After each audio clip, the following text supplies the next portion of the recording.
Very good evening to all of you. Good evening, Good sir. evening, sir. Good evening, sir. Am I clearly audible to all of you? Yes, sir. Okay. Yes, sir. So let's start a class. What was discussed in our last class, please? Anyone? हाँ जी.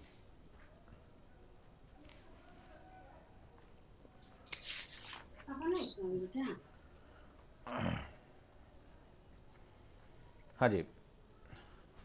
What was discussed in our last class, please? Anyone? बताइएगा. क्या discuss कर रहे थे हम लोग? हाँ जी. No, Sir, we we are had discussed about mode of revocation. Mode of revocation. आप लोग बहुत पीछे चल रहे हैं क्या? We have also discussed about essential conditions of a valid contract. So Yes, yes. section 10, section 11 sir आज यहीं से डिस्कस करना है. ओके. कल हमने जो बात की थी वो आपको कुछ बेसिक चीज़ें बता दी थी लास्ट में जा करके कि what are the essential elements of contract. क्या इसेंशियल एलिमेंट है कॉन्ट्रैक्ट के, और उन इसेंशियल एलिमेंट के जरिए हम नेविगेट करेंगे इंडियन कॉन्ट्रैक्ट में कि क्या प्रोविज़न दिए गए हैं. जैसे what are the essential element of valid contract. Priyanka, क्या बात की थी हमने? कौन कौन से एसेंशियल एलिमेंट हैं? Sir, there are total 5 elements of a valid contract. Number 1, sir, there must be two parties. So second point was there must be agreement between both the parties and they have like sir वो competent होने चाहिए contract के लिए. Then sir there must be a lawful consideration and lawful object. Free consent of both the parties, and sir agreement should not be declared expressly void. Okay. So now the chapter is competency to contract, means the person who are the person, sorry, what are the person who are competent to make a contract. ऐसे कौन लोग हैं जो contract कर सकते हैं? तो सबसे पहली चीज़ है कि ये जो कॉम्पिटेंसी है ये कैसे तय की जाए कि आपने देखा कि there must be two parties, one party in one side, may be numerous person in other side also. So how you will decide that they are competent. किसके मुताबिक कॉम्पिटेंट होने चाहिए, ये भी चीज़ देखना बहुत ज़रूरी है. तो अब ये बात आती है कि कॉम्पिटेंसी टू कॉन्ट्रैक्ट, कौन लोग ऐसे हैं जो कॉम्पिटेंट हैं. एक क्वेश्चन बनता है हमेशा ये कि all contracts are agreement but not vice versa. Means all contracts are agreement but all agreements are not contract. Am I right Shashank? क्या है कि all contracts are agreement but all agreements are not contract. So the question is what agreements are contract. क्या question पता चला कि all contracts are agreement but all agreements are not contract. Then the question is what agreements are contract. the agreements which are legally enforceable by law. The contract agreement which are legally enforceable by law, जो कि definition में आपको लगा है. But section 10 also provides some essential ingredients कि ये चीज़ें होना जरूरी है if all agreements or contract if they fulfills the section 10. All agreements or contract if they fulfills the ingredient which are given under section 10. Just go to the section 10 please. Anyone? कोई भी जाकर के section 10 को देखेगा एक बार. Yes, sir. Section 10, what agreements are contract? All agreements are contract if they are made by the pre-consent of parties competent to contract for a lawful consideration and with a lawful object and are not hereby expressly declared to be void. Okay. So आप लोग अपना एक heading बना लेंगे, capacity to contract का एक heading लिख लेंगे. ये दूसरा चैप्टर हम डिस्कस करेंगे, capacity to contract. Just note down the essentials of valid contract. First is two parties, second free consent, third competency, fourth is consideration and fifth is agreement. क्या क्या लिखेंगे आप? कैपेसिटी टू कॉन्ट्रैक्ट हेडिंग डाल के नीचे लिखेंगे essentials of valid contract. First is two parties, second free consent, third is competency, fourth is consideration and fifth is agreement.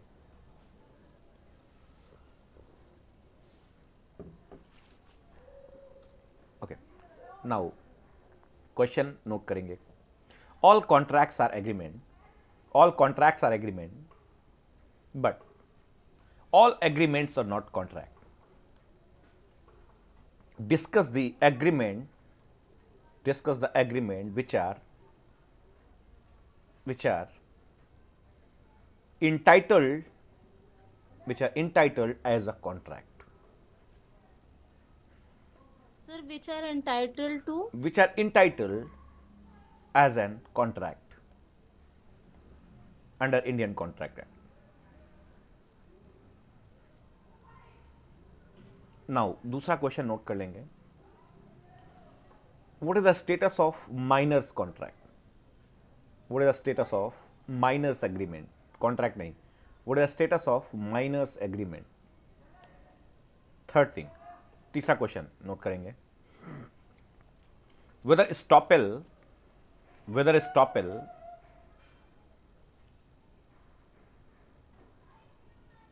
whether rule of estoppel is applicable on minors contract.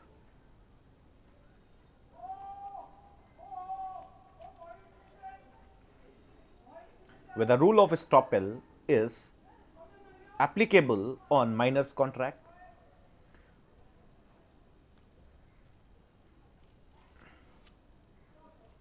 Is there any exception? Question note करेंगे और एक next. Is there any exception where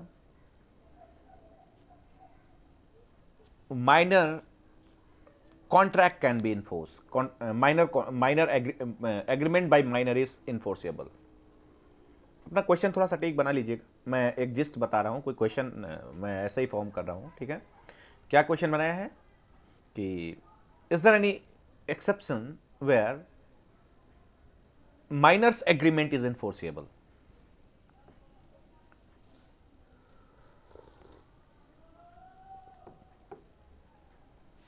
Whether law of restitution is applicable on minors agreement? Question next. Whether law of restitution is applicable on minors agreement? ये छोटे छोटे questions हैं. कोई बड़ा सा क्वेश्चन बनाएगा ना 10 नंबर का, तो वहाँ पर ये इस सारे क्वेश्चंस का छोटा छोटा पार्ट जोड़ करके एक नया क्वेश्चन बना सकते हैं. आपके छोटे छोटे पॉइंट्स पता होने चाहिए. हाँ जी, चलिए हम बात कर लेते हैं. सेक्शन 10 के बारे में हम बात करते हैं. जैसे कि मैंने बताया कि there must be 2 parties, free consent होना चाहिए, थर्ड कॉम्पिटेंसी होनी चाहिए, fourth is consideration and fifth is agreement होना चाहिए. Now question is all contracts are agreement but all agreements are not contract. तो discuss the relevancy of this statement. तो इसका question का आंसर हम कैसे फ्रेम करेंगे? सेक्शन 10 को हम सबसे पहले इंट्रोड्यूस करेंगे कि according to section 10 all agreements are, every agreement is contract if it fulfills the elements given under section 10, that is free consent, lawful consideration, lawful object, not hereby expressly prohibited by any law. सारे agreement जो contract हो सकते हैं अगर वो section 10 की conditions को fulfil कर दें. शशांक, क्या हो सकते हैं? जो सारे कंडीशंस सेक्शन 10 के अंदर दे रखे हैं अगर वो फुलफिल करते हैं then that will be considered as contract. Okay, तो आप आंसर में क्या लिख सकते हैं कि कौन से एग्रीमेंट्स हैं जो कि इन्फोर्सेबल हैं और वो कॉन्ट्रैक्ट बन सकते हैं? Only those whose ingredients follows section 10. Section 10. Okay, तो बात करते हैं सेक्शन 10 में 2-3 चीजें जो दी गई हैं हम बात करते हैं. उसमें क्या है? पहला free consent, lawful consideration, lawful object and not here by expressly declared void. तो अब बात आती है जो ये फ्री कंसेंट. तो ये फ्री कंसेंट जो आपकी बात करता है ये बताता है कि ये फ्री कंसेंट किसकी हो सकती है, किसको माना जाएगा कि इसकी ये फ्री कंसेंट है. और ये जो एग्रीमेंट है जो कॉम्पिटेंसी की बात करती है, who are competent to make a contract. Just read the section 10 please, anyone. हाँ जी. All agreements are contracts if they are made by the free consent of the parties competent to contract for a lawful consideration and with a lawful object and not hereby expressly declared to be void. Okay, according to section 10, you may distinguish the word. एक word दिया है कि all agreements or contract if made with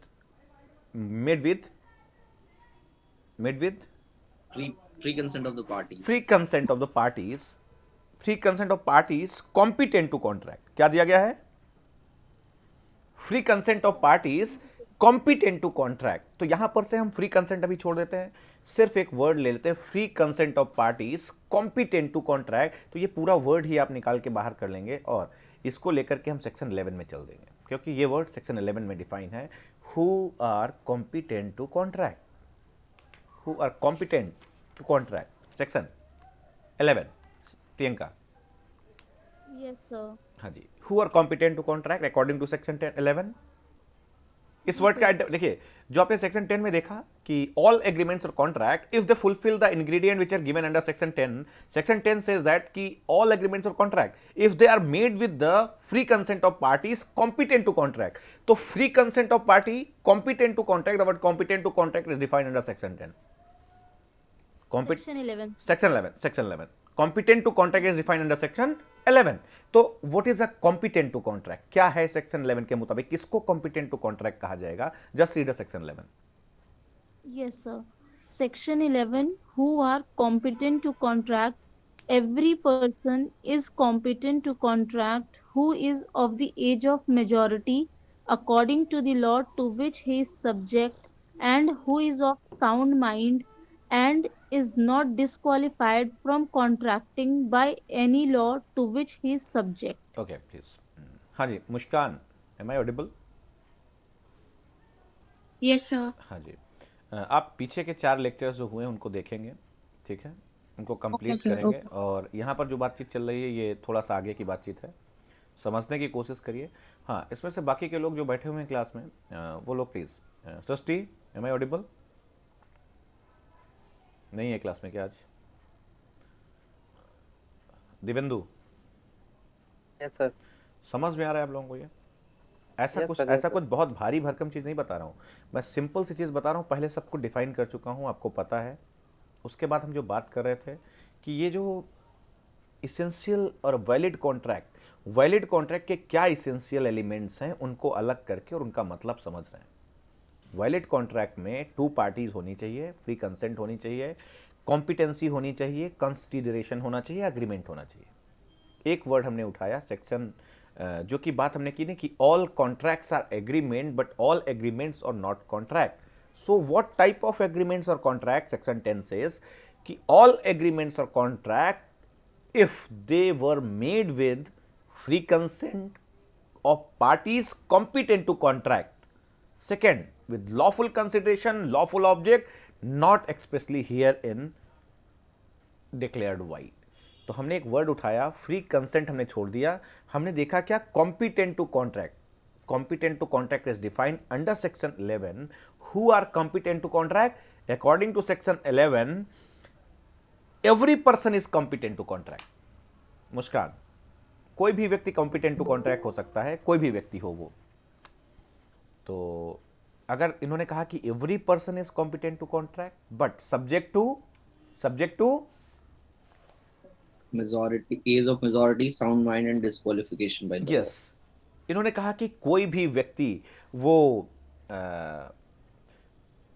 बच्चा हो, बूढ़ा हो, बड़ा हो, छोटा हो, कुछ भी हो, हिंदू हो, मुस्लिम हो, सिख हो, ईसाई हो, महिला हो, पुरुष हो, कुछ भी, every person, company, association, everyone is competent to Contract. contract subject to the age of majority according to law to which he is subject।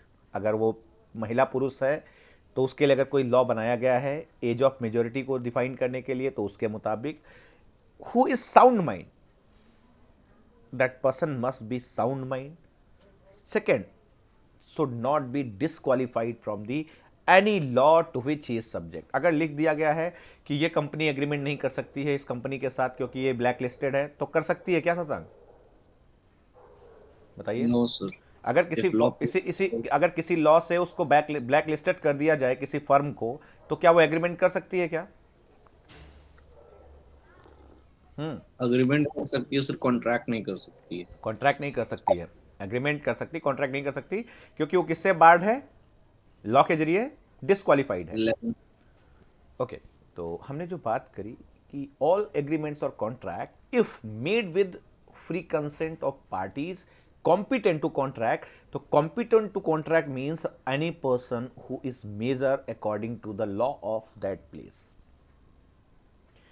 तो लॉ ऑफ दैट प्लेस में जब बात करते हैं तो हम देखते हैं कि क्या मेजोरिटी की एज है हमारे यहाँ, किसको माना जाता है, who is a major, when any person may be considered as a major, किसको मेजर कब माना above जाता 18 है, above 18, or who has completed the age of हाँ above 18 साल का कोई भी व्यक्ति अगर है या 18 साल से ज़्यादा है तो उसको माना जाता है कि ये मेजर है, ठीक है.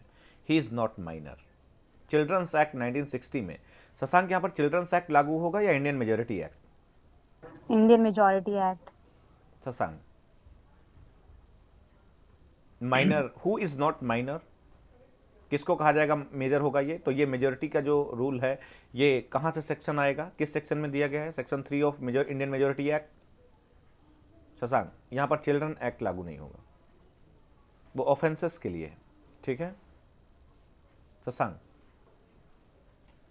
हमारा कहने का Yes. मतलब क्या है कि competent to contract, every person is competent to contract who is of the age of majority according to the law to which he is subject. तो अगर वो इंडिया में अगर कॉन्ट्रैक्ट कोई कर रहा है तो कौन से लॉ के जरिए डील होगा? हाँ जी बताइए.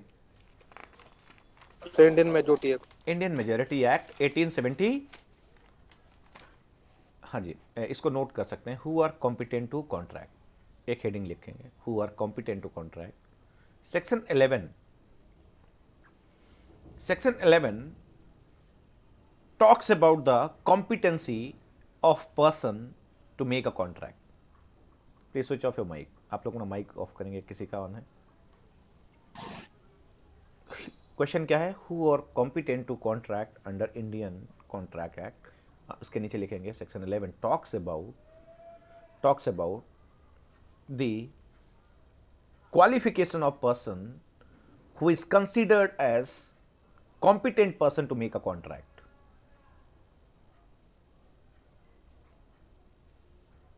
According to section 3 of Indian majority act, Indian majority act 1875.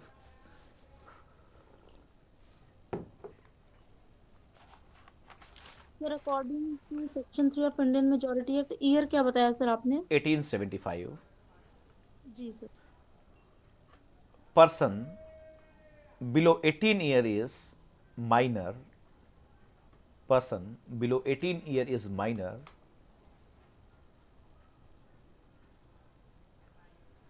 Person below 18 year is minor and 18 or above the 18 year is major.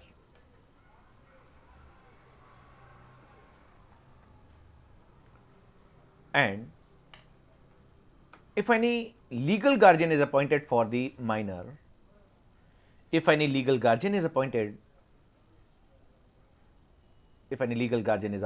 by the court for the minor, then he is eligible, then the minor is eligible at the age of 21 year to make a contract. क्या समझ में आया प्रियंका यहाँ पर? अगर तो please appointed के आगे से बता दीजिए. guardian is appointed by court for the minor is eligible for making contract at the age of 21 years. तो इसका मतलब क्या समझ में आया मुस्कान? कि जनरली क्या है, 18 साल से कम उम्र का कोई व्यक्ति है उसे माइनर माना जाएगा इंडियन मेजोरिटी एक्ट के जरिए, सेक्शन 3 में लिखा हुआ है ये. और 18 साल का या 18 साल से ऊपर का कोई व्यक्ति है, then he will be considered as a major person. And ये कंडीशन क्या है कि every person is competent to make a contract if he is at the age of majority. तो एज ऑफ मेजोरिटी क्या हुई माइनर की? क्यों? किसी व्यक्ति की एज ऑफ मेजोरिटी क्या हुई? 18 और अबव 18 इयर्स.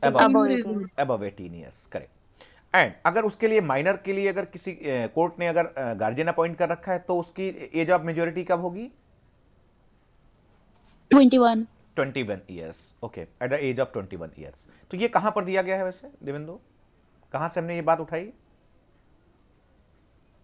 ये कैसे पता चला? कॉन्ट्रैक्ट में तो दिया नहीं था ये.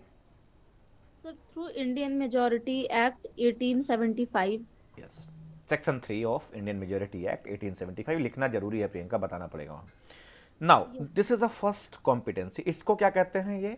ये this is a qualification, this is a disqualification by infancy. तीन तरीके से डिसक्वालीफाई हो सकता है प्लीज.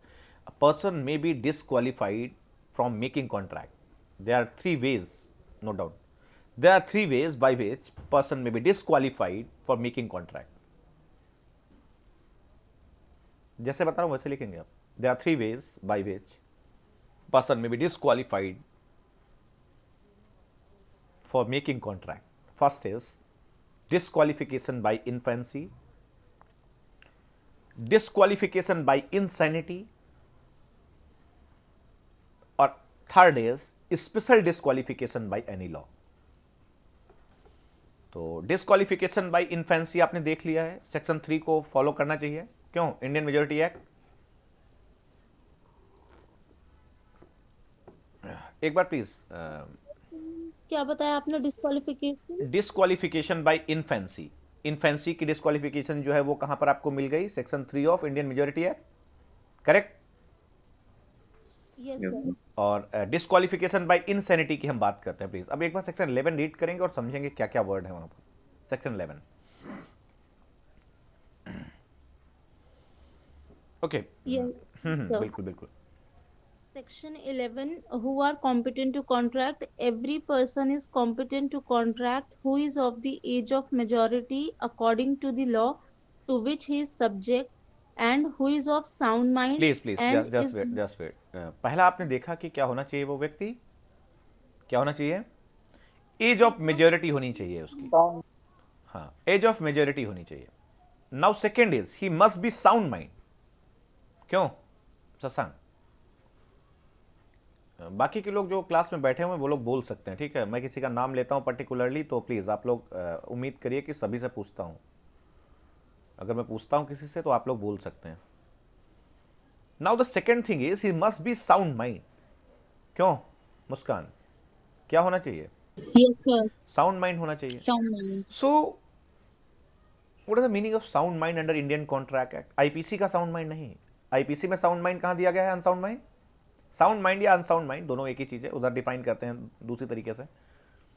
तो वहां पर कौन सा सेक्शन है जहां पर अनसाउंड माइंड को माना गया है कि इसको डिफेंस मिलेगा? So 84.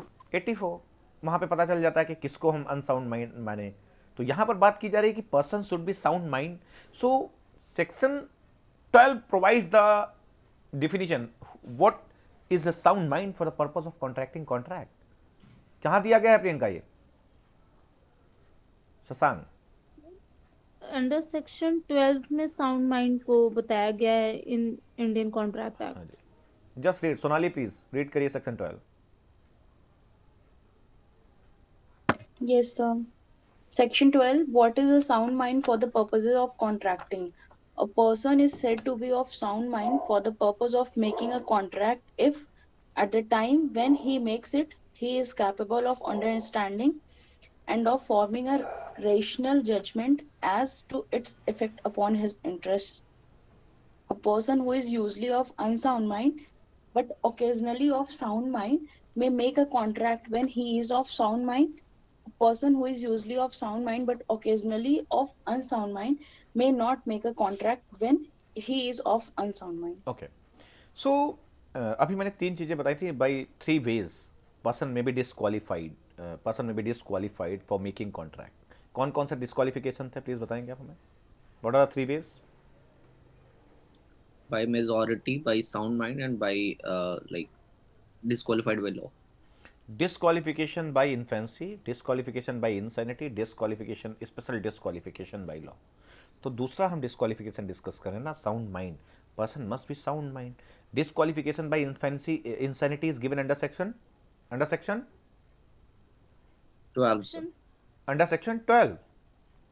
Sir section 3 of Indian majority act. Disqualification by insanity Priyanka ध्यान दीजिए. सर इनसैनिटी का तो सेक्शन 12 है. Section 12 है sir. Section 12 of Indian contract act. Contract Act. हाँ जी, Indian contract act. What person should be considered, what person is a sound mind for making a contract. according to section 12, a person is said to be sound mind of for making the purpose of for the purpose of making contract when at the time when he makes it he is capable of understanding it and of forming a rational judgment as to its effect upon his interest. ये दो तीन word हैं, please इनको अलग अलग कर लेना। क्या क्या चीज़ों की जरूरत पड़ेगी किसी को साउंड माइंड कहने के लिए इंडियन कॉन्ट्रैक्ट एक्ट में शशांक? पहला, person must B Capable of understanding. capable of understanding the nature of contract. Yes, sir. Second, he is capable of forming a rational judgment upon it, and he is capable of understanding the effect upon his interest. तीन word लिख लीजिए, तीन line लिख लेंगे इसमें। क्या क्या होना चाहिए शशांक, बताएंगे हमें? So they must be capable of understanding and of forming a rational judgment and as to effects upon his interest. Okay. मतलब उसके इंटरेस्ट पे रैशनल जजमेंट बनाने के लिए कैपेबल हो। देखिए, सबसे पहली चीज़ है कि अगर आप कॉन्ट्रैक्ट करना चाहते हैं और आपको कहा जाए कि आप साउंड माइंड हैं, according to section 12, person at the time when he is making contract he must be capable of understanding the nature of contract. Second, he must be capable of understanding he must be capable of forming a rational judgment upon it, and he must be capable of understanding the consequences या effect of that judgment या effect of that subject matter. उसको ये भी पता हो कि हम जो कर रहे हैं इससे घाटा नुकसान क्या होगा हमें, क्यों? Yes, sir.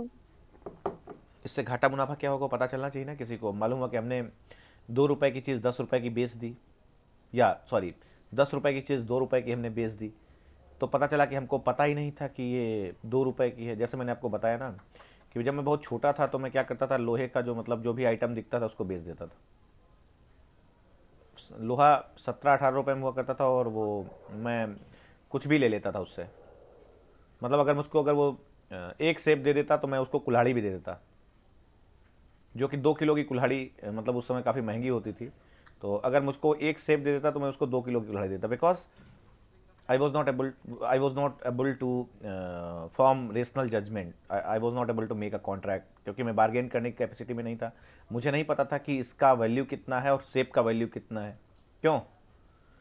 तो अगर कोई कॉन्ट्रैक्ट कर रहा है, if someone is doing contract, he must be at the time when he is making contract he must be sound mind, and sound mind means he must be capable of understanding the nature of the contract, he must be capable of forming a rational judgment, and third, he must be capable of understanding the effect of that contract. उसका effect पता चले कि इस contract से क्या effect हो सकता है। Is it clear? हाँ जी, कोई डाउट है किसी को यहाँ पर? Anuj? No, sir. No sir. तो हम लोग जो बात कर रहे हैं यहाँ पर कैपेसिटी टू कॉन्ट्रैक्ट की या कॉम्पिटेंसी टू कॉन्ट्रैक्ट की, that is a legal capacity to hold right and obligation. Person कैसा होना चाहिए? Person must have legal capacity to hold right and obligation.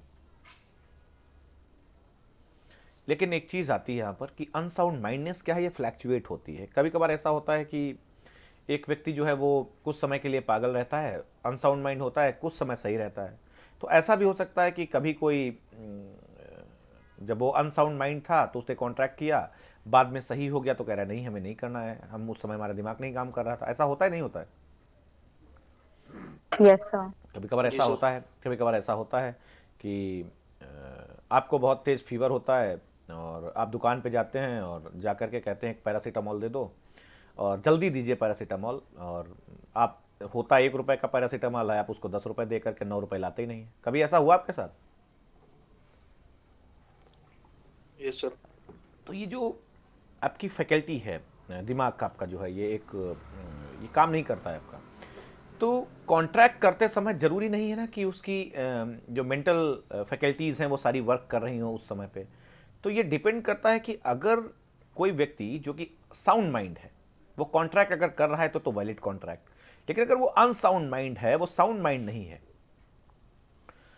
और वो कैपेबल नहीं है फॉर्मिंग द रेशनल जजमेंट, और उसने कोई कॉन्ट्रैक्ट कर लिया और एट द टाइम अगर वो प्रूफ कर देता है कि yes eight the time when I was making contract I was not sound mind, तो वो कॉन्ट्रैक्ट कैसा हो जाएगा?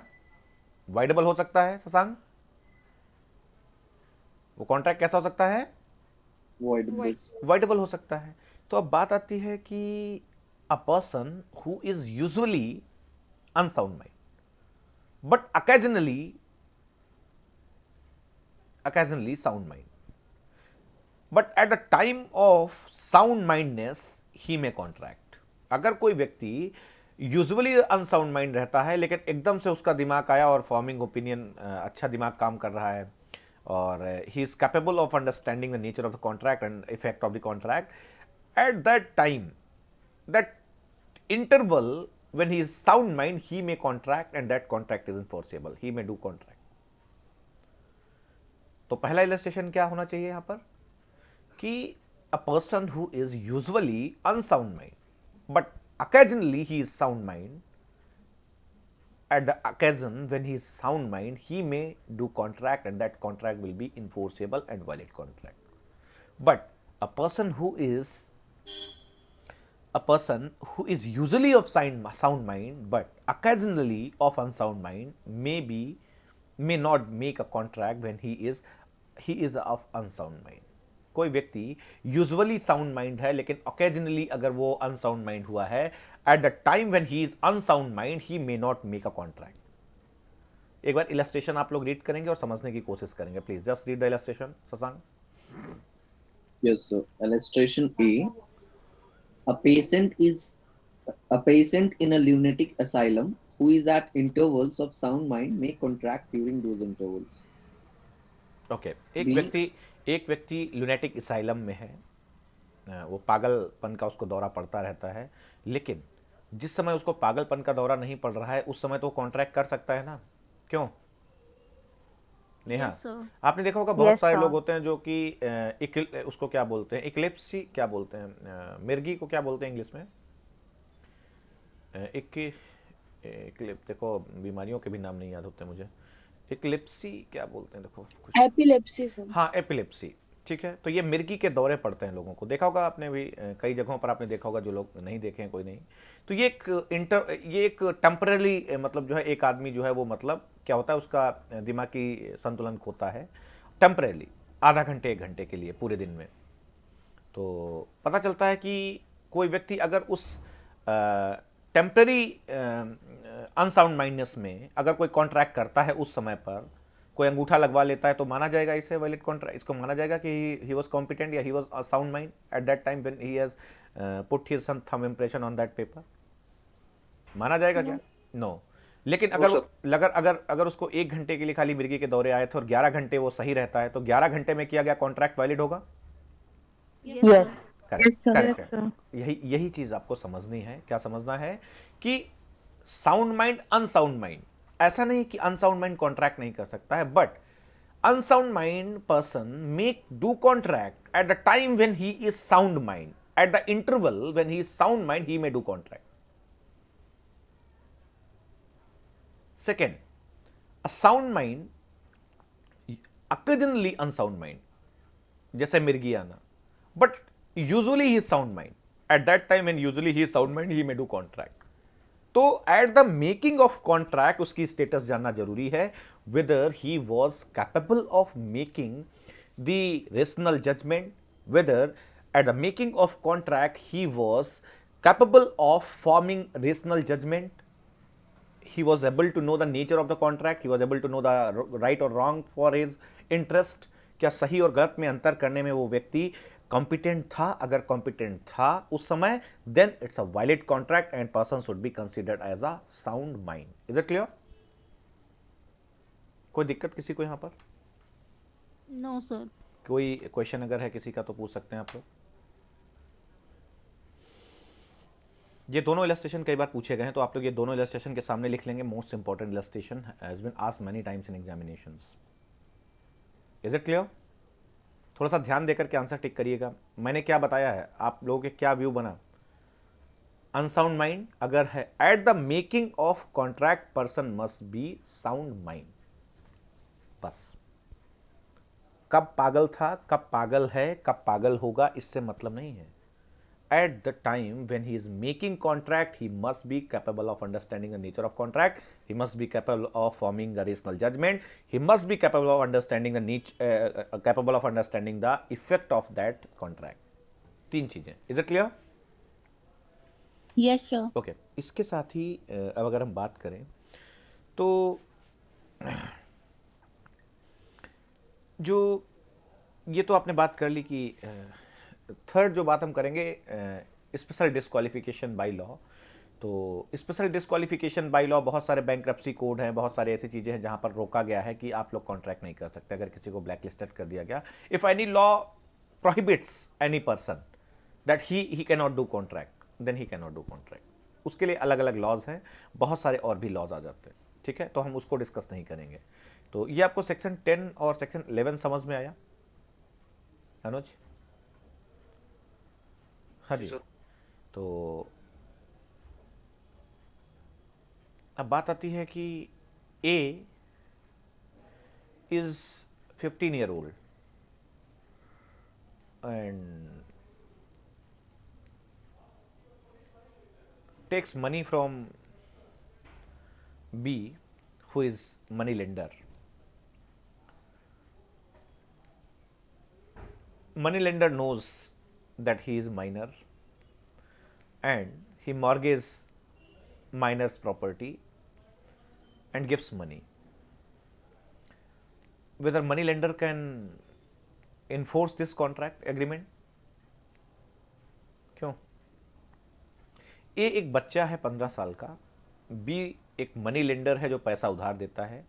ए मनी लेंडर से पैसा ले लेता है और मनी लेंडर ए की प्रॉपर्टी को मॉर्गेज कर देता है, प्रॉपर्टी उसकी मॉर्गेज बंधक बना लेता है और कहता है कि जब आप पैसा दे देंगे तो ये ज़मीन आपको हम वापस कर देंगे। तो question is, A is a minor, whether minor's agreement is enforceable, what is the status of miners agreement? It's a valid agreement or valid contract? Sir, it's No, not sir. an issue. It's not a valid contract. Valid contract के लिए क्या चाहिए? What are the essential element of valid contract? A person should be major. A person should be He should major. be competent. He should be competent. Correct. और essential element क्या थे? Person should B major होना चाहिए sir, then of sound mind, not disqualified from contracting, and then sir competent के साथ sir ये सारी चीजें थी, फ्री तो कंसेंट। मैंने केवल माइनर के लिए बताया था इसलिए। हाँ, मैंने जो बात इंपॉर्टेंट की है वो क्या है कि what are the essential element of valid contract. क्योंकि कोई भी व्यक्ति, मैं माइनर की बात नहीं कर रहा हूँ नेहा, मैंने क्या बात करी कि ये तो इलस्ट्रेशन था माइनर का, लेकिन इसेंशियल वैलिड जो वैलिड कॉन्ट्रैक्ट है उसके इसेंशियल एलिमेंट तो सभी कॉन्ट्रैक्ट के लिए एक ही होंगे ना। Yes sir. ऐसा तो है नहीं कि वो माइनर था, बूढ़ा था, बच्चा था, लड़की थी, लड़का था। जब उन्होंने कहा है कि every agreement is contract if it fulfils the conditions given under section 10.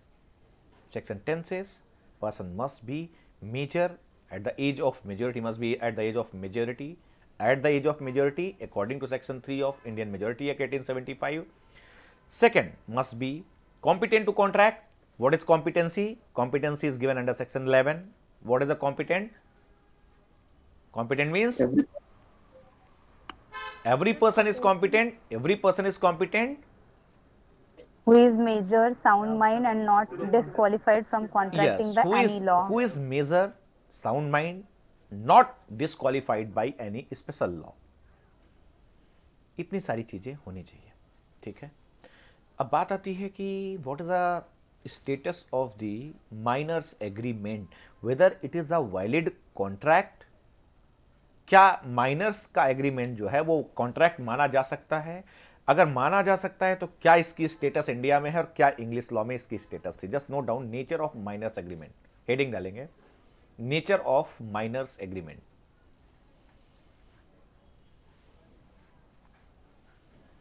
Nature of miners agreement, और उसके नीचे हेडिंग डालेंगे English law on minor's contract, English law on minor's contract.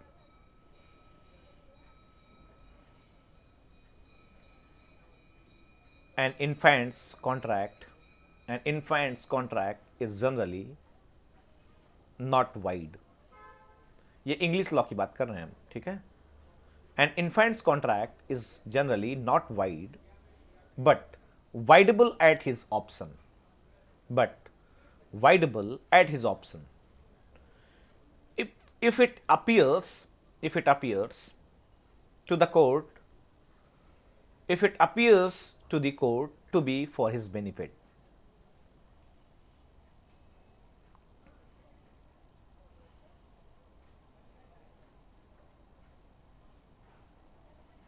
It may be binding,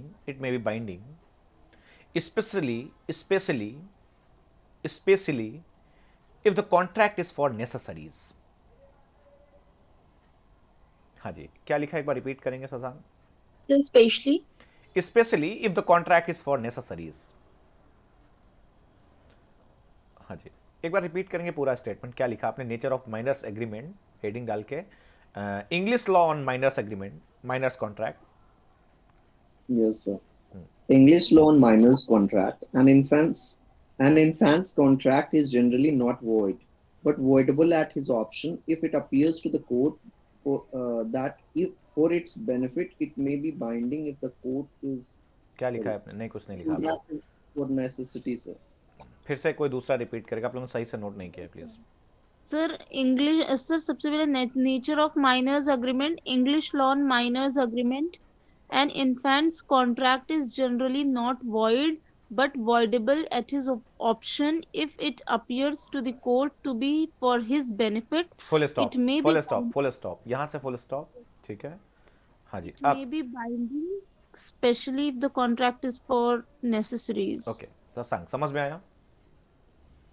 सबसे पहली चीज क्या है कि an infant's contract is generally not void. ऐसा नहीं है कि अगर इन्फेंट कॉन्ट्रैक्ट करता है तो वो वाइड हो जाएगा, इंग्लिश लॉ की बात हो रही है। But voidable at his option, अगर वो माइनर ही कह दे कि नहीं नहीं गलत है, इन्होंने मेरे साथ गलत किया है और इन्होंने मुझे बताया नहीं था और मुझसे मेरे साथ इन्होंने कॉन्ट्रैक्ट किया है जो इन्होंने, तो वो अगर वाइडेबल एट हिज ऑप्शन, किसके ऑप्शन पे वाइडेबल हो जाएगा? माइनर के। और इसके साथ ही if it appears to the court to be for his benefit, ये भी होना चाहिए कि तब वाइडेबल हो जाएगा जब वो उसके बेनिफिट के लिए होना चाहिए। क्यों? किसके लिए होना चाहिए था? For the benefit of the child. Benefit of the child, ठीक है।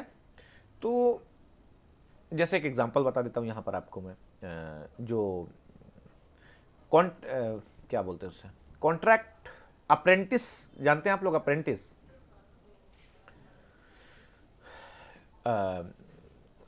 चलिए एक और एग्जांपल बताता जी हूँ। सर। एक बच्चा है, एक बच्चा फिल्म इंडस्ट्री में काम करता है, तो आपने देखा होगा ना 5-5 साल के बच्चे काम करते हैं फिल्म इंडस्ट्री में। क्यों?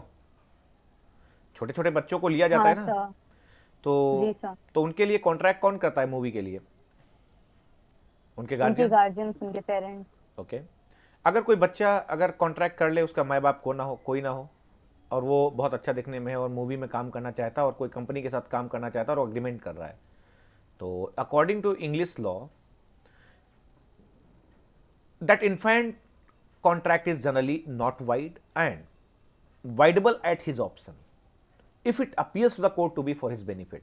अगर उसको लगता है कि ये बच्चे के बेनिफिट के लिए है और जहां पर वो काम करने के लिए गया था मूवी में या जैसा भी, और उसको अच्छा नहीं लग रहा है, वहां पे काम करने में नुकसान हो रहा है या कोई तरीके का उसको बेनिफिट या कोई तरीके का उसको लॉस हो रहा है, तो वो अगर बेनिफिशियल नहीं है तो वो क्या कर सकता है? उसे वाइडेबल डिक्लेयर कर सकता है। यस। तो ये कैसे कॉन्ट्रैक्ट है जो कि माइनर कॉन्ट्रैक्ट कर सकता है, ये इंग्लिश लॉ में ये बात चल रही है, ठीक है। अब बात आती है कि एक और इंपॉर्टेंट चीज है, इट मे बी बाइंडिंग। ये बाइंडिंग हो सकता है कब? Specially if the contract is for the necessaries. अगर वो नेसेसरीज के लिए अगर किसी से कॉन्ट्रैक्ट करता है कि उसको जरूरत है कुछ चीजों की और वो बच्चा है भी और इन्फेंट है, तो नेसेसरीज के लिए उसके साथ कोई अगर कोई कॉन्ट्रैक्ट करता है तो वो बाइंडिंग कॉन्ट्रैक्ट रहेगा, अदरवाइज बाइंडिंग कॉन्ट्रैक्ट नहीं होगा। जैसे ए के पास 2 बीघे ज़मीन है, बच्चा है भी, वो माइनर है, बट उसको खाने के लिए कुछ नहीं है। बी के पास जाता है, उधार लेता है, उससे पैसे, कहता है कि आप मुझे फूड, शेल्टर एंड क्लॉथ दीजिए। तो this is the basic necessaries. Muskan, Yes, sir. These are Yes, sir. Basic necessaries हैं। तो ये बेसिक नेसेसिटीज के लिए उसने कॉन्ट्रैक्ट किया, माइनर था। This contract may be binding upon both parties and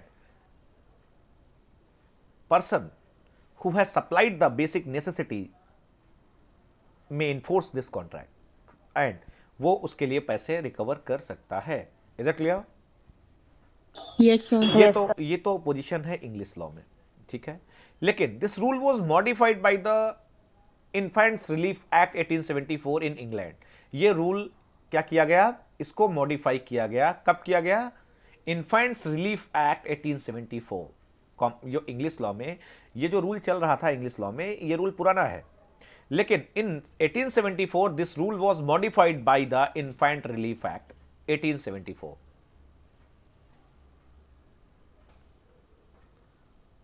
This rule was modified by the Infants Relief Act 1874 and three type of contract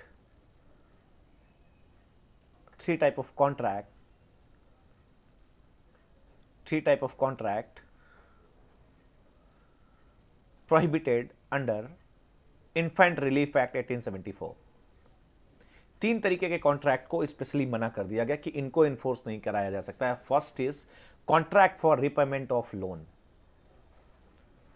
contract for repayment of loan.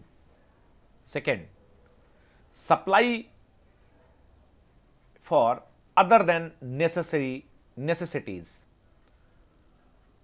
Supply for other than necessities. अगर किसी necessities से other than अगर आपने कोई पैसा दिया था, उसकी सप्लाई की थी, तो उसको आपको ये कॉन्ट्रैक्ट में नहीं माना जाएगा और ये इन्फोर्स नहीं कर सकते। Third is contracts for accounts stated. अगर कोई व्यक्ति किसी फर्म में है, अकाउंट कंपनी में है, तो उसको क्या है कि वो जो अकाउंट्स हैं वो उस समय नहीं देख सकता जब तक वो माइनर है। हाँ जी, क्या क्या लिखा आपने Shashank?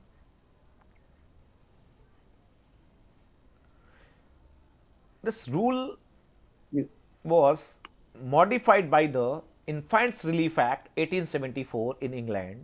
3 type of contract are not enforceable. 3 तरीके के कॉन्ट्रैक्ट जो कि माइनर्स एग्रीमेंट हैं, ये इन्फोर्सेबल नहीं होंगे। पहला, contract for loan repayment. Second, supply other than the necessaries. Third, contract for accounts stated. हाँ जी, ये बात तो समझ में आपको आ गई होगी। मुस्कान, कोई डाउट है किसी को यहाँ पर? No, sir. हाँ जी, अनुज बताइए। जी सर, ये तीनों समझ नहीं आए मेरे को। नहीं समझ में आए? अच्छा, एक बार प्लीज शशांक बताइएगा, इंग्लिश लॉ में क्या था पहले? अभी नहीं, इन्फेंट्स इंग्लिश लॉ में बताओ, इन्फेंट एक्ट आने के पहले।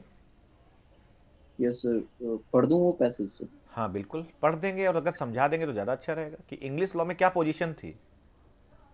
बेसिकली जो इंग्लिश लॉ में था सर कि मतलब इन्फैंट जो थे वो डायरेक्टली प्रोहिबिटेड नहीं थे, उनके कॉन्ट्रैक्ट्स को वॉइडेबल मानते थे, वॉइडेबल माना जाता था, और it can be void on at the option of the infant only, and उसमें नेसेसिटी एज अ ग्राउंड पे कॉन्ट्रैक्ट कर सकता था, मतलब हाँ जी, यही।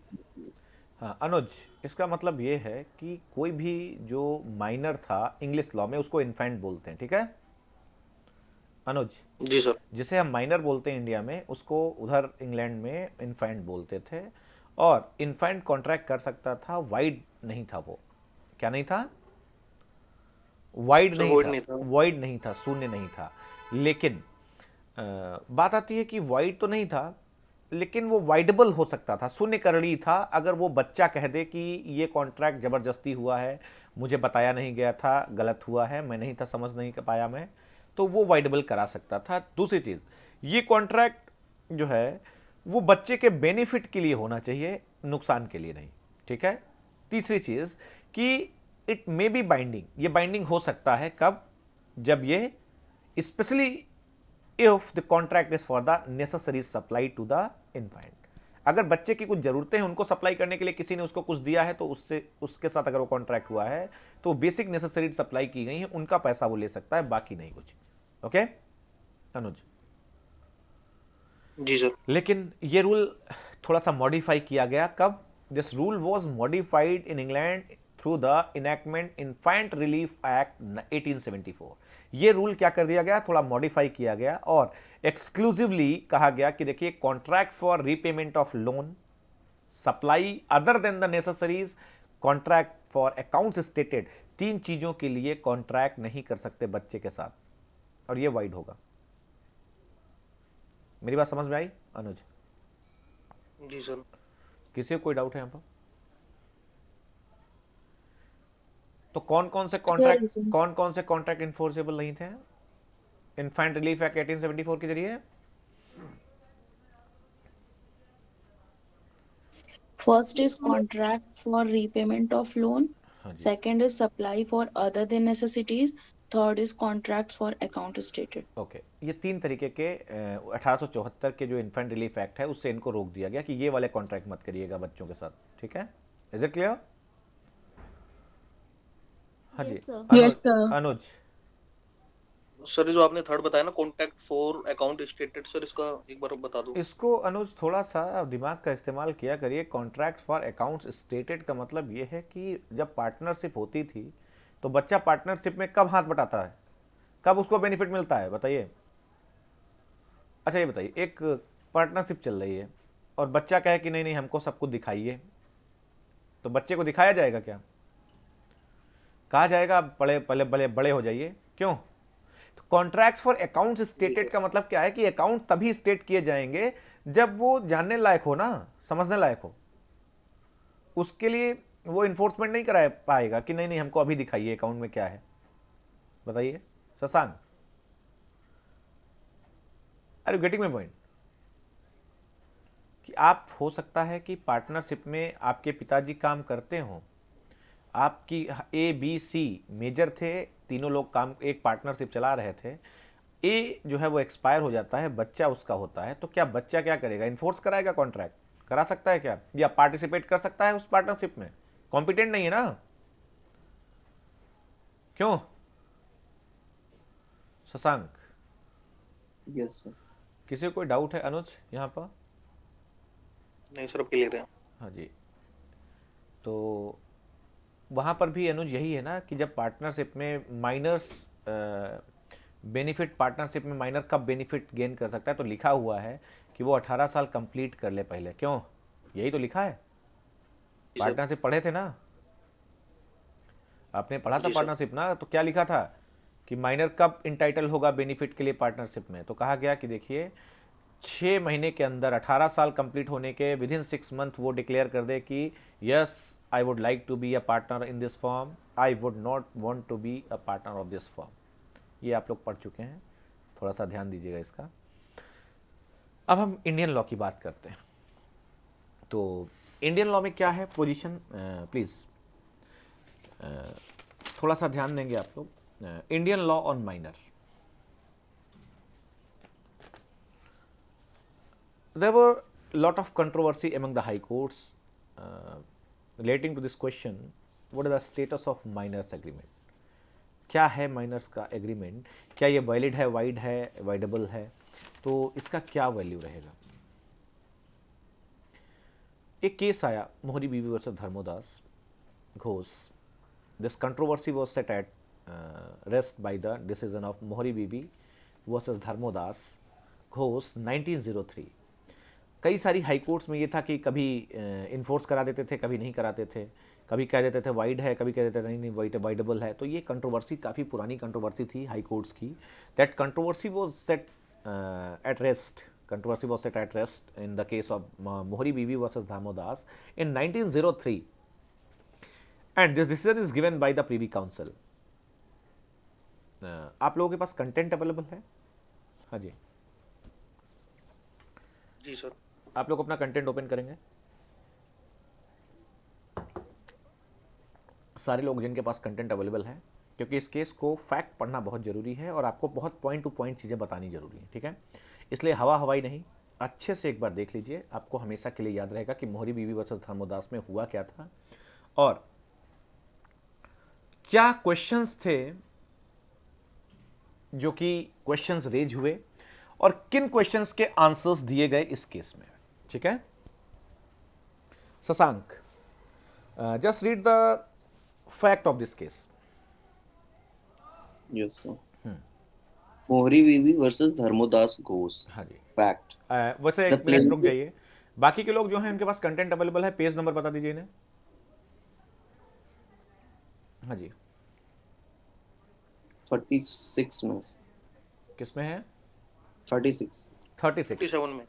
हाँ जी, एक बार देखिए 36 या 37 प्लीज। हाँ 37. 37, okay. Just see the case please. Fact एक बार बताइए प्लीज, मोहरी बीवी वर्सेस धर्मोदास के फैक्ट बताएंगे आप हमें। हाँ जी सर. मोहरी बीवी versus Dharmodas Ghosh. Fact. The plaintiff Dharmodas Ghosh, while he was a minor, mortgaged his property in favor of the defendant. Barmo Dutt, who was a money lender to secure a loan. Okay, just at the wait, time- just wait. Plaintiff कौन है यहाँ पर? Dharmodas Ghosh plaintiff है। While he was minor, जब वो minor थे उस समय ही mortgage his property to a money lender, that is Brahmodatt, he is a defendant. ए जो धर्मोदास घोष हैं, he was at the time when he was minor, he has mortgaged his property to the Brahmodatt, who was money lender. एक बच्चा अपनी जमीन mortgage कर देता है एक मनी लेंडर के पास, जब वो माइनर था तब उसने की थी। आगे हाँ बताइए। Yes, sir. Who was a money lender to secure a loan. At the time of the transaction, the attorney who acted on behalf of the money lender had the knowledge that the plaintiff was minor. Okay, just wait. एक fact आता है, notice होता है कि the minority of the plaintiff was known to both parties. Minor को तो पता ही है कि मैं माइनर हूं, और जिसके साथ कॉन्ट्रैक्ट कर रहा मनी लेंडर जो कि ब्रह्मोदत्त हैं, उनको भी ये पता चल गया अटॉर्नी के जरिए कि ये माइनर है। क्यों अनुज? जी सर। तो इसका मतलब दोनों पार्टीज को ये पता था कि ये माइनर है और एग्रीमेंट हो रहा है। क्यों प्रियंका? जी सर। जी sir. Truth is known to everyone yes sir. That person is Yes, not sir. Person is not competent, और तब भी कॉन्ट्रैक्ट कर रहे हैं आप, मॉर्गेज कर रहे हैं आप, पैसा दे रहे हैं उसको उधार। देना चाहिए कि नहीं देना चाहिए था? नो सर, नहीं देना चाहिए था। नहीं देना चाहिए था। चलिए ठीक है, कोई बात नहीं है, दे दिया तो कोई बात नहीं है। आगे बात करते हैं। Just Yes. As a minor. The minor brought an action against the money lender, stating that he was minor when the mortgage, then the mortgage was void and inoperative, and the same should be cancelled. By the time of appeal to the Privy Council, the defendant Braham Dutt died, and the appeal was prosecuted by his executors. This minor brought an action against the money lender. यहाँ पर थोड़ा ध्यान दीजिएगा, money lender नहीं कह रहा है कि पैसे दो। कौन कह रहा है प्रियंका? The minor. जिसने लिए थे. प्लेंटिफ जाता है कोर्ट और कहता है कि देखिए ऐसा है, जो कि माइनर है वो कहता है सर इस इंस्ट्रूमेंट को क्या कर दीजिए, वाइड कर दीजिए। क्या कर दीजिए इसे? Void sir. इस इंस्ट्रूमेंट को वाइड कर दीजिए, जो कॉन्ट्रैक्ट है हमारा इसको वाइड कर दीजिए, क्योंकि मैं एट द टाइम जब मैंने ये कॉन्ट्रैक्ट किया था that time I was minor और it's a inoperative. Declare it as a void instrument. Is it clear? Yes sir. आप लोगों ने सारे पढ़ा है? Specifically. हाँ जी, पढ़ा है ना आप लोगों ने? तो अगर कोई डॉक्यूमेंट अगर आपको लगता है कि आपके अपोजिट उसका इस्तेमाल किया जा सकता है, तो आप उसको क्या करा सकते हैं? कैंसिलेशन इंस्ट्रूमेंट करा सकते हैं। शशांक, Yes. ये कौन करा सकता है? जिसने इंस्ट्रूमेंट बनाया था वो। अगर आपको लगता है कि this instrument may be use against you in future, you may go to the court and you may cancel that instrument. आप उस इंस्ट्रूमेंट को कैंसिल करा सकते हैं। अगर आप नहीं कराएंगे तो आगे चल के अगर आपके खिलाफ यूज हुआ तो आप जिम्मेदार होंगे उसके लिए, क्यों? ऐसा है ना? Yes, sir. ओके, ठीक है। तो यही माइनर कर रहा है। माइनर ने जैसे ही बड़ा हुआ उसने कहा चलो हम पहले ये इंस्ट्रूमेंट कैंसिल कराते हैं, क्योंकि eight the time of infancy I had done this contract and I would like to cancel this instrument. चलिए ठीक है, अच्छा है। और ब्रह्मोदत्त उस समय जो कि मनी लेंडर है वो उनकी डेथ हो जाती है उसी टाइम जब वो केस फाइल हुआ। तो उनके जो एग्जीक्यूटर्स हैं वो लोग उसको केस को आगे बढ़ाते हैं और वहाँ पर डिफेंडेंट जुड़ जाते हैं। चलिए ठीक है। What was contended by the defendant? Defendant क्या कंटेंट कर रहा है? डिफेंडेंट कौन है यहाँ पर? मनी लेंडर के जो एग्जीक्यूटर्स हैं, क्यों? Yes, sir. तो एक बार प्लीज देखिए क्या कहते हैं। हाँ जी, The defendant contended the issue number one. The minor had fraudulently misrepresented his age. The law of estoppel should be applied against him. In other words, he should not be allowed to plead that at the time of the transaction he was a minor and therefore no relief should be given to him. Okay. पहली चीज, fact बताता है कि attorney को पता था, यानी कि truth is known to everyone. Shashank, क्या आप सबको पता था कि when contract was made at that time both parties knows about the fact that person was minor. तो डिफेंडेंट कहते हैं सर ये minor had misrepresented, fraudulently misrepresented his age, और doctrine of estoppel should be applied against this person because ये व्यक्ति झूठ बोल रहा है और इसने पहले कॉन्ट्रैक्ट किया था और माना था और इसको पता था सारी चीजें, इसने अपने आप को झूठा दिखा करके हमसे कॉन्ट्रैक्ट किया। नाउ द सेकेंड क्वेश्चन, और स्टॉपल लागू होना चाहिए इस पे। स्टॉपल क्या होता है? Sir to prevent someone. Estoppel का मतलब होता है टू प्रिवेंट समवन, नहीं Anuj, to prevent someone from taking U turn from his statement. किसको प्रिवेंट, कैसे प्रिवेंट करना? कि कोई व्यक्ति अगर कुछ बोल करके आगे आया है पीछे और अब आकर के वो कुछ और बोल रहा है तो आप यू टर्न नहीं ले सकते हैं। You can not take U turn from his own statement. अगर आप यू टर्न लेंगे तो आपके ऊपर डॉक्ट्रिन ऑफ स्टॉपल लागू होगा। डिफेंडेंट ने कहा कि देखिए ऐसा है, ये जो व्यक्ति है माइनर, ये पीछे वहां पर कॉन्ट्रैक्ट किया है और अपनी एज को इसने मिसरिप्रेजेंट करके इसने कॉन्ट्रैक्ट किया था और आज आकर के ये कह रहा है कि नहीं नहीं तब मैं माइनर था। तो ये क्या है? स्टॉपल है। ठीक है। Now the second thing is, हाँ जी, Yes, sir. Second, if the mortgage is cancelled as requested by the minor should also be asked to refund the loan of rupees 10,500 which he had taken on the above stated points by the defendants. The matter was decided as under. Okay, just wait.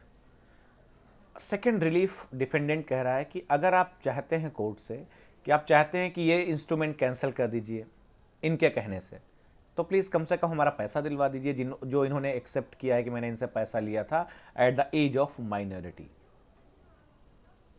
Priyanka, Yes, sir. दो चीज़ें content की गई। एक, कहा कि पहले तो इनके ऊपर स्टॉपल लगा दो, इन्होंने अपनी एज को मिसरिप्रेजेंट करके और इन्होंने लोन लिया था। दूसरा, चलिए कोई बात नहीं, वो अगर वो नहीं है तो एक काम करिए, इनका इंस्ट्रूमेंट अगर आप कैंसिल भी कर रहे हैं तो कम से कम आप मेरा पैसा ही दिलवा दीजिए जो कि इन्होंने लिया हुआ है और एक्सेप्ट किया है। Is it clear? Yes, sir. Now the reply from the plaintiff. Plaintiff ने क्या रिप्लाई किया है इस आंसर्स का, इन दोनों क्वेश्चन के आंसर का? Please just read the Yes, sir. Reply: the defendant's minor lender's contention that the minor had falsely misstated his age. The law of estoppel should apply against him, and he should not be allowed to contend that he was a minor was considered. Okay. The privy what Privi council held, क्या Privi council ने कहा पहले question में? Sir उसमें privy council ने sir plaintiff को minor माना है इसमें। देखिए, पहला क्वेश्चन था कि आपने जो डिफेंडेंट ने कहा कि प्लेंटिफ ने एज छिपाई है और एज के बारे में मिसरिप्रेजेंटेशन किया था, स्टॉपेल लागू होना चाहिए। ठीक है, Privi council rejected this contention and the minor was allowed to plead that he was a minor at the time of the agreement and the agreement was void। कहा कि देखिए माइनर कह रहा है कि मैं उस समय माइनर था और सर मेरे द्वारा किया गया कॉन्ट्रैक्ट क्या है, वो वाइड होगा, एग्रीमेंट वाइड होगा। तो कोर्ट ने एक्सेप्ट किया कि हाँ ठीक करें, आप माइनर थे, क्योंकि एसेंशियल जो एलिमेंट है कॉन्ट्रैक्ट के वो क्या है, मेजर होना चाहिए। क्यों? Yes, sir. और अगर मेजर नहीं है तो वो वाइड हो जाएगा। माइनर थे आप, एकदम करेक्ट है आपकी बात। तो privy council allowed to the plaintiff that he is saying that he was minor at the time when he has made contract and that is void, and it was found that the fact that plaintiff was a minor at the time of making agreement was known to the both the parties। ये तो accept किया गया ना कि attorney को पता था ये सारी चीजें कि मतलब ये माइनर है। Yes, sir. Truth is known to both parties and law of estoppel is not applicable in the present case because law of estoppel is not applicable when truth is known to the both the parties। law of estoppel वहां लागू नहीं होता है जहां पर दोनों parties को सच पता हो, वहां लागू नहीं होता है। Just see the section 115 of the Indian evidence act. देखिए नीचे इसी में इंडियन एविडेंस एक्ट का सेक्शन मेंशन होगा। Yes, sir. यहां पर वो आप रीड कर लेंगे। इट वॉज ऑब्जर्व, पैराग्राफ नीचे शशांक एक बार, it was observe. Yes, sir. It was observed. There can be no estoppels where the truth of the matter is known to both the parties, and their lordships hold that a false representation made to a person who knows it to be false is not such a fraud as to take away the privilege of infancy। Okay, इन्होंने कहा कि देखिए जो आप misrepresentation का ground ले रहे हैं ये इन्फेंसी के ग्राउंड से बड़ा ग्राउंड नहीं है, और ये आप कह रहे हैं कि इन्होंने फ्रॉड किया है, that is not a big ground then the infancy. अगर कोई इन्फेंट है और आप कहें कि इसने फ्रॉड किया मेरे साथ, तो इन्फेंसी इस ज़्यादा बड़ा ग्राउंड है और फ्रॉड उतना बड़ा ग्राउंड अभी नहीं है। और ये फैक्ट से पता चलता है कि truth was known to both the parties, that person was infant at that time when he has made a contract. One first जो आपका पॉइंट था उसको कोर्ट ने मानने से मना कर दिया और कहा कि स्टॉपेल लागू नहीं होता है। तो क्वेश्चन का आंसर क्या हुआ, whether law of estoppel is applicable on the miners agreement? No, sir. No. If both parties are known about the truth. Okay, इसके बाद अगर हम बात करें द क्वेश्चन, सेकंड क्वेश्चन के बारे में क्या है, इशू 2। हाँ जी, सेकंड इशू प्लीज रीड करेंगे। Yes, sir. Issue 2. If the plaintiff's claim to order the cancellation of the mortgage is allowed, the minor should be asked to refund the loan taken by him under section 64 and 65 of the okay Indian okay Code okay, Act। Just wait. Defendant ने जो issue second raise किया, वो raise क्या किया था कि अगर आप इंस्ट्रूमेंट कैंसिल करना चाहते हैं, आप कहना चाहते हैं कि सर ये माइनर्स एग्रीमेंट इज वाइड, तो कम से कम जो पैसा लिया है वही रिफंड करा दीजिए। क्यों प्रियंका, बताइए, एम आई ऑडिबल? जी सर। Yes, sir. कहा कि आप अगर चाहते हैं, माइनर ने जो एप्लीकेशन दी है कि इंस्ट्रूमेंट कैंसिल कराने की, तो अगर आप इंस्ट्रूमेंट कैंसिल कराना चाहते हैं तो you just restore the position, मेरी पोजीशन रिस्टोर कर दीजिए, मेरा पैसा वापस दिला दीजिए आप। तो पैसा वापस देने में ठीक रहेगा कि नहीं ठीक रहेगा प्रियंका? दे देना चाहिए, क्यों? दे तो देना चाहिए था। दे देना चाहिए था ना, ये तो दे, लेकिन लॉ के मुताबिक वाइड एग्रीमेंट फिर इन्फोर्स हो जाता। क्यों? जी सर। अगर दे देते तो शशांक क्या हो जाता, court has enforce the void agreement, और void agreement are enforceable? No. अगर पैसे दे देते तो वाइड एग्रीमेंट इन्फोर्सेबल हो जाते। तो बात ये आती है कि प्लेंटिफ ने ये सूट फाइल किया था, ये माइनर ने अपने इंस्ट्रूमेंट को कैंसिल कराने के लिए सूट फाइल किया था, ठीक है। और बात आती है कि ये जो इशू सेकंड है कि if the plaintiff's claim to order the cancellation of mortgage is allowed, the minor should be asked to refund the loan taken by him under section 64 and 65 of Indian contract act. Just go to the section 65 and 64। कोई जाएगा 64 65 में, देखेगा एक बार क्या है, किन condition में restore किया जा सकता है 64। Just read section 64 Shashank, content में भी दिया गया है। Yes, sir. Yes. Section 64, sir. Section 64, consequences of rescission of a voidable contract. Voidable person- voidable contract Shashank, please please. हाँ तो जी, section sir, 64 is applicable in voidable contract. Neha, तो minor's agreement is voidable, So void. It's void, void. It's void ab initio, not void. Yes, sir. Minor's agreement is void ab initio, no provision is made कि minor's agreement is void, कि minors के agreement को void कहा जाए कहीं पर। This is not given anywhere, this is not written anywhere in Indian contract act, क्योंकि ये क्या है, वाइड एब इनिशियो है, इसेंशियल एलिमेंट ही नहीं है, क्योंकि माइनर कॉन्ट्रैक्ट कर ही नहीं सकता है। इसलिए minors agreement is not a void, it's a wide ab initio, and section 64 is applicable to the wideable agreements, जो wideable contract हैं उनके लिए। just read the section 64 please Shashank. Yes, sir. Section 64. When a person at whose option a contract is voidable resigns it, the other party therefore thereto need not perform any promise therein contained in which he is the promiser.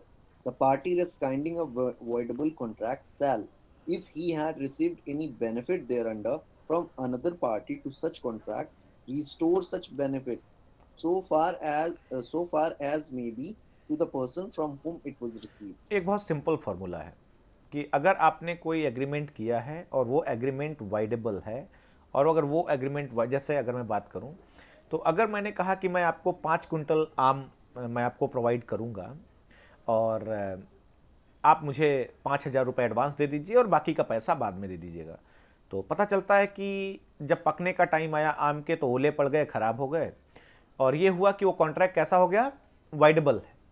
कैसा contract है वो, Voidable आम contract. आम sir. तो आए लेकिन वो आम उस क्वालिटी के नहीं आ पाए जिस क्वालिटी का उसको चाहिए था। ये कॉन्ट्रैक्ट वाइडेबल है, वो लेगा नहीं, तो आपको क्या देना चाहिए, क्या करना चाहिए ऐसे कॉन्ट्रैक्ट में, you should return advance money. क्यों Shashank, party should be situated in the same position what he has before, तो उसको 5,000 वापस करने पड़ेंगे प्रियंका। Yes, sir. ये वाइडेबल कॉन्ट्रैक्ट में है ये, कि अगर कोई कॉन्ट्रैक्ट, अगर जैसे कि चलिए ठीक है, हमने बिहार में शराबबंदी कर दी, तो जिन लोगों ने लाइसेंस लिया था या फ्रेंचाइजी ली थी किसी शराब की, तो वो फ्रेंचाइजी का पैसा वापस लेंगे कि नहीं लेंगे। जब शराब बंद हो गई बिहार में एक लॉ के आने से, तो वो वाइडेबल हो गया ना contract, seizures to be enforceable, contract is seizures to be enforceable due to the intervention. कैसा इंटरवेंशन, सर अगर वो लीगल तरीके से ले रहे हैं तो उन्हें सर रिफंड तो होगा ही। तो ये लीगल तरीके से ही कॉन्ट्रैक्ट तो वही होगा ना, वाइडेबल तभी होगा ना जब कॉन्ट्रैक्ट होगा। Yes sir. कॉन्ट्रैक्ट वाइडेबल कब होगा, पहले तो कॉन्ट्रैक्ट होगा फिर वो वाइडेबल हो सकता है ना, Yes, sir. तो वही तो वाइडेबल हो पाएंगे ना जो वैलिड कॉन्ट्रैक्ट है। क्यों, Yes, sir. Yes, तो sir. अब बात आती है कि 64 एप्लीकेबल क्यों नहीं है यहां पर। क्यों नहीं एप्लीकेबल है, क्योंकि ये कॉन्ट्रैक्ट कैसा था, this is a wide contract, और सेक्शन 64 कहता है कि रेस्टोरेशन सिर्फ उन्हीं जगहों पर होगा जहां पर कॉन्ट्रैक्ट कैसा हो, Voidable हो sir. वाइडेबल होना चाहिए। करेक्ट, तो ये बात भी नीचे रीड करेंगे आप अगर देखेंगे, reply Privi council replied. Yes, sir. Their lordship observed that section 64 was applicable to the case of voidable contract. Minor's agreement being void, section 64 was not applicable to the case, and therefore the minor could not ask to pay the amount under this section. Okay. Now section 65. Why section 65 is not applicable? Just read the section 65. इसका भी जवाब दिया कि 65 क्यों applicable नहीं है। हाँ जी। Yes, sir. Application of section 65 Indian Contract Act to the present case was also considered. 65 reads as, when an agreement is discovered to be void, or when a contract becomes void, any person who has received any advantage under such agreement or contract is bound to restore it, or to make compensation for it to the person from whom he receives it. हाँ जी, At rate करिए. Okay, sir.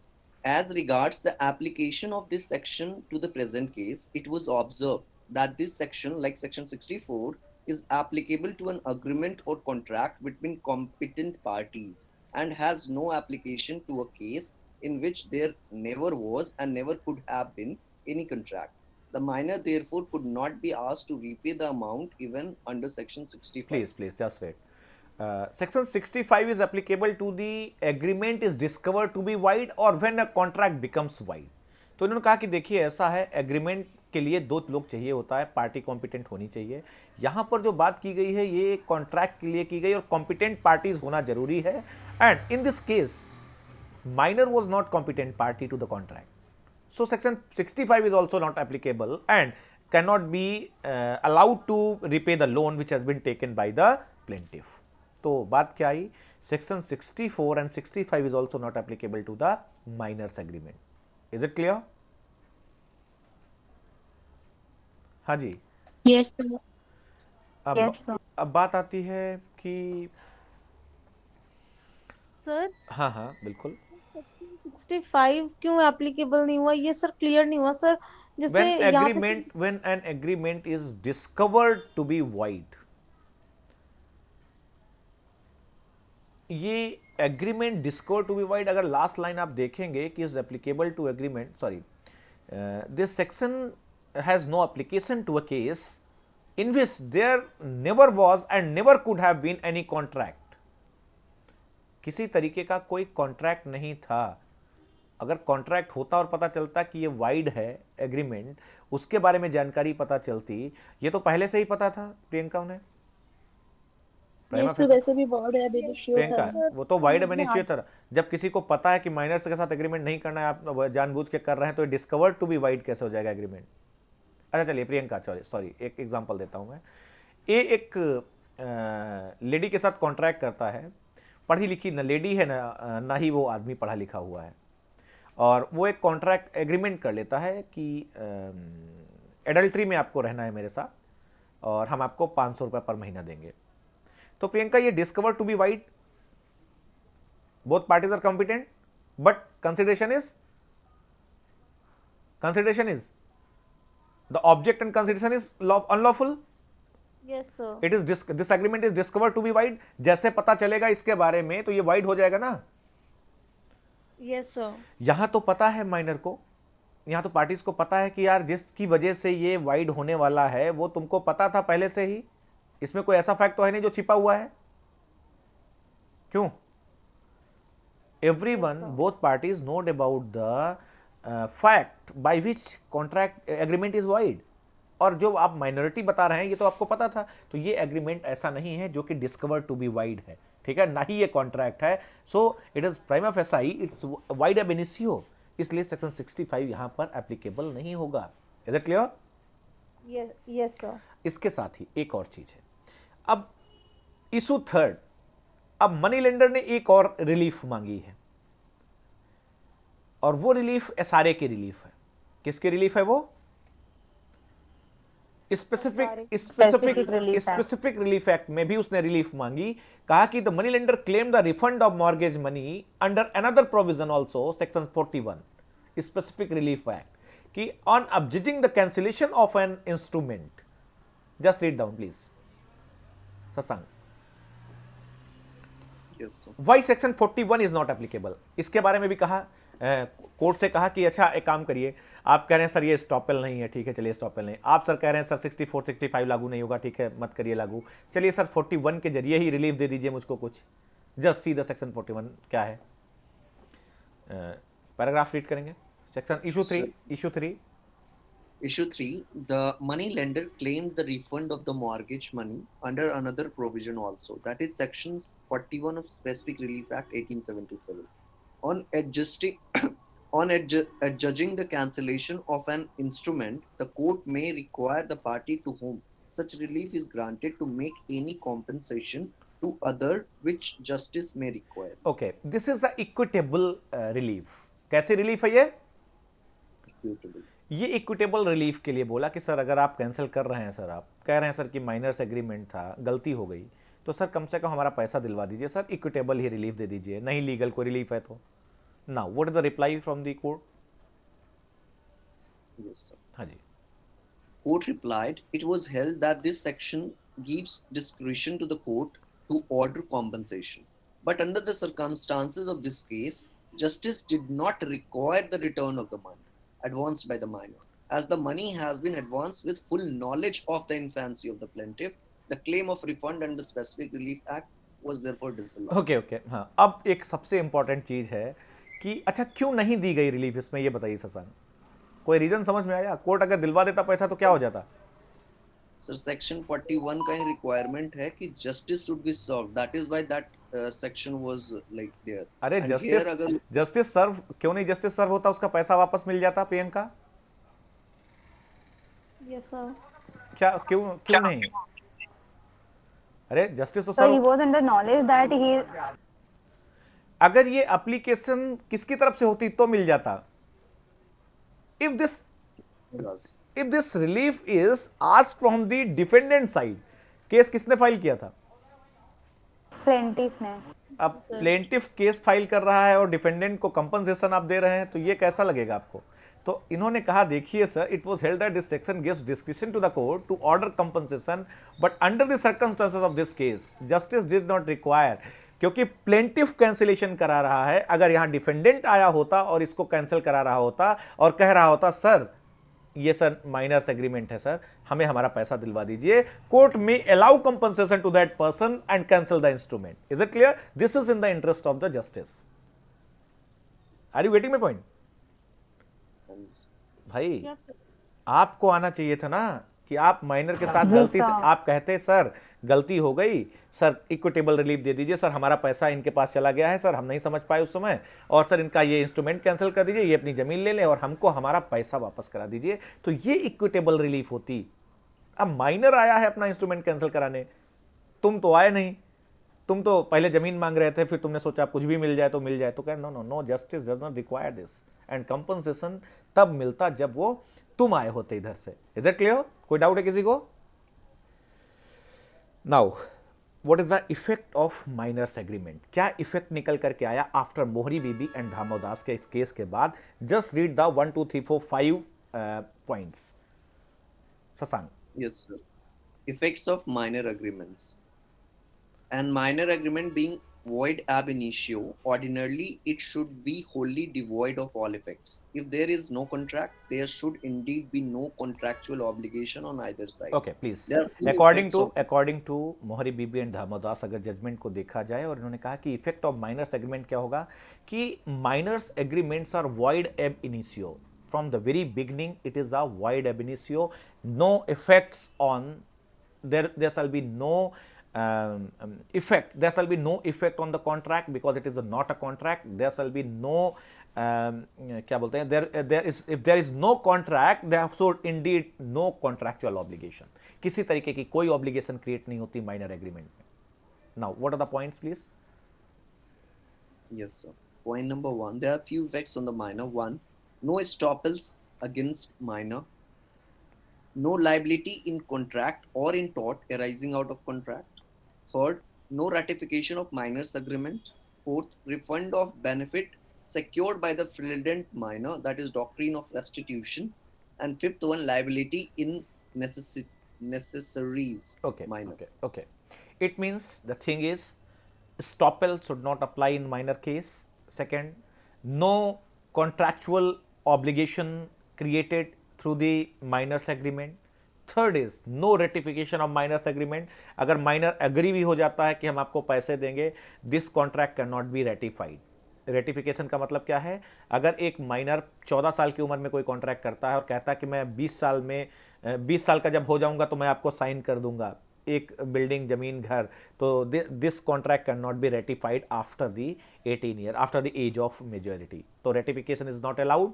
And the fourth is refund of benefits secured by the fraudulent minor, doctrine of restitution is not applicable in the case where the money is not recoverable।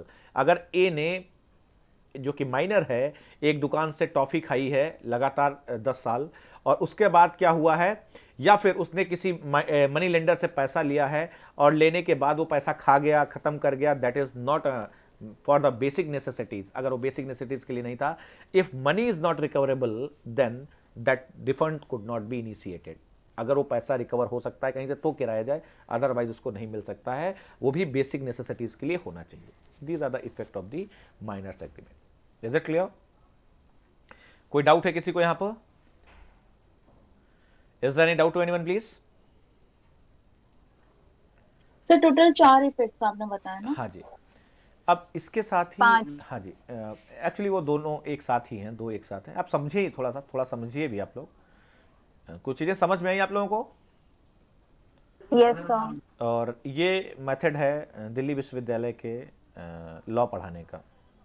जो ये आपने पढ़ा आज judgement, this is a method of teaching जो कि law faculty Delhi university में इनिशिएट किया जाता है। आप लोगों को सारा जजमेंट जो समझ में आया होगा, यहाँ ऐसे ही जजमेंट पढ़ाए जाते हैं दिल्ली विश्वविद्यालय।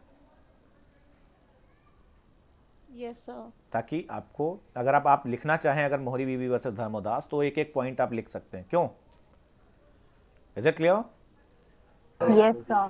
क्योंकि यही होता है, it is a case study. Okay, it is अ, ये केस स्टडी है और ये ऐसे ही केसेस की स्टडी आपको, अगर आपने कॉन्ट्रैक्ट में अच्छे से कर ली 2 4 10 केसेस की, तो आप फिर अच्छे से आंसर कर पाएंगे। This is all about the capacity to contract. इसके अलावा और कुछ बताने की जरूरत आपको नहीं है। दूसरी चीज़ ये है कि हम जो बात करने वाले हैं, in a next class we will discuss few more cases on this point, जैसे कि खानगुल लाखा सिंह, और इसके साथ ही 1-2 पॉइंट और बात करेंगे। इंपॉर्टेंट क्वेश्चंस बचे हुए हम डिस्कस करेंगे नेक्स्ट क्लास। ओके, आज के लिए इतना ही बहुत है, क्योंकि एक केस बहुत हो गया और वो भी अच्छे से केस हो गया है।